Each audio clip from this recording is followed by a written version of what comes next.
பொருளாதார முன்னேற்றம் பெற்று வரும் நிலையில் கடந்த 50 ஆண்டுகளாக நடைமுறையில் உள்ள மக்களவை மற்றும் சட்டப்பேரவை தொகுதிகளின் எண்ணிக்கையை அப்படியே நிலைநிறுத்த வேண்டிய கட்டாய தேவை உள்ளது. எனவே தற்போதுள்ள மக்களவை உறுப்பினர்களின் எண்ணிக்கையான 543 என்ற அளவிலேயே நிரந்தரமாக வைப்பதற்கும், மாநிலங்களுக்கு இடையேயான எண்ணிக்கை பகிர்வை நிரந்தரமாக வைக்கவும், மேலும் தற்போது மக்களவை மற்றும் மாநிலங்களவையோட விகிதம் 2.2:1 என்ற அளவிலேயே நிலைநிறுத்த வேண்டும். அதற்கு தேவையான மற்றும் உரிய சட்ட திருத்தங்கள் பாராளுமன்றத்தில் கொண்டு வர வேண்டும் என்ற கருத்தை ஒருமனதாக தீர்மானிக்கப்பட்டுச்சு. மாண்புமிகு பேரவைத் தலைவர் அவர்களே, மகளிர் இடஒதுக்கீடு சட்டத்தினை அமுல்படுத்த மேலும் காலதாமதம் இல்லாமல் தற்போது 543 என்ற நிலையிலேயே 1/3 பங்கு தொகுதி மகளிர் தொகுதிக்கு வருகின்ற 2029 பாராளுமன்ற தேர்தலில் நடைமுறைப்படுத்த வேண்டும் என்ற முன்மொழியும் தீர்மானிக்கப்பட்டுச்சு.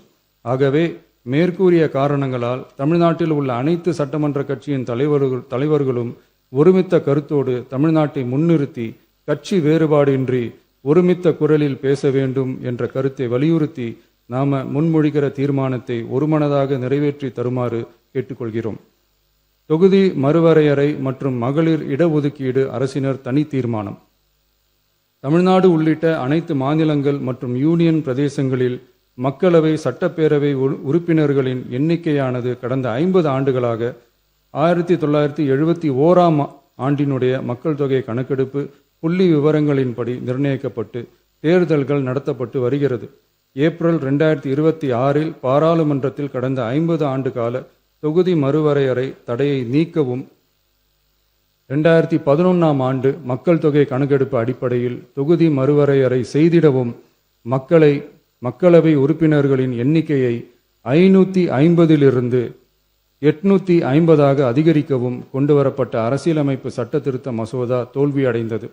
இந்நிலையில் மீளவும் மேற்குறிப்பிட்ட அரசியலமைப்பு சட்ட திருத்த மசோதா கொண்டுவரப்பட உள்ளது என தெரிந்ததின் அடிப்படையில் 1971க்கு பிறகு உள்ள எந்த மக்கள் தொகை கணக்கெடுப்பை அடிப்படையாக கொண்டு தொகுதி மறுவரையறை செய்தாலும் மக்கள் தொகையை சிறப்பாக கட்டுப்படுத்திய தமிழ்நாடு உள்ளிட்ட தென் மாநிலங்களின் நாடாளுமன்ற பிரதிநிதித்துவம் நிரந்தரமாக பாதிக்கப்படும் என்பது நிதர்சனமான உண்மை. ஒன்றிய அரசு அளித்த உறுதியின்படி மக்கள் தொகை கட்டுப்பாட்டு திட்டங்களை சிறப்பாக செயல்படுத்தி நல்ல பொருளாதார வளர்ச்சி கண்டு நல்ல சுகாதாரம் மக்கள் நல திட்டங்களை மேற்கொண்டு வரும் எந்த ஒரு மாநிலமும் தொகுதி மறுவரையால் பாதிக்கப்படாமல் பார்த்து கொள்வது ஒன்றிய அரசின் தலையாய கடமையாகும். எனவே தற்போதுள்ள மக்களவை உறுப்பினர்களின் எண்ணிக்கையான 543 என்ற அளவிலேயே நிரந்தரமாக வைப்பதற்கும், மாநிலங்களுக்கு இடையேயான எண்ணிக்கை பகிர்வை நிரந்தரமாக வைக்கவும், மேலும் தற்போது மக்களவை மற்றும் மாநிலங்கள் அவையினுடைய விகிதம் 2.2:1 என்ற அளவிலேயே நிலைநிறுத்த வேண்டும் என்றும், அதே வேளையில் பெண்களுக்கான 33% இடஒதுக்கீட்டை காலதாமதமின்றி தற்போது 543 தொகுதிகளின் அடிப்படையிலேயே 2029ஆம் ஆண்டு மக்களவை தேர்தலில் நடைமுறைப்படுத்த வேண்டும் என்றும் ஒன்றிய அரசை வலியுறுத்தி தமிழ்நாடு சட்டமன்ற பேரவை கீழ்கண்ட தீர்மானங்களை ஒருமனதாக நிறைவேற்றுகிறது. 1. நாடாளுமன்ற மக்களவையின் மொத்த உறுப்பினர்களின் எண்ணிக்கையை 543 என்ற நிலையிலேயே நிரந்தரமாக்க வேண்டும். 2. தற்போதுள்ள மக்களவை உறுப்பினர்களின் இடங்களின் எண்ணிக்கையை மாநிலங்களுக்கிடையே, அதாவது விகிதாச்சார பிரதிநிதித்துவம் தற்போதுள்ள அளவிலேயே நிரந்தரமாக்க வேண்டும். 3.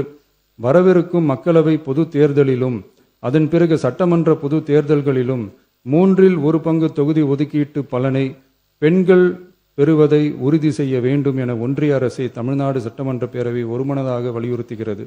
மாண்புமிகு பேரவைத் தலைவர் அவர்களே, இந்த தீர்மானம் ஒரு அரசியல் கட்சியின் தீர்மானம் அல்ல, தமிழ்நாட்டின் உரிமையை நிரந்தரமாக பாதுகாக்கும் தீர்மானம். எனவே அனைத்து கட்சிகளை சேர்ந்த மாண்புமிகு பேரவை உறுப்பினர்கள் இந்த தீர்மானத்தை ஒருமனதாக நிறைவேற்றி தர வேண்டும் என்று கேட்டுக்கொள்கிறோம். நன்றி.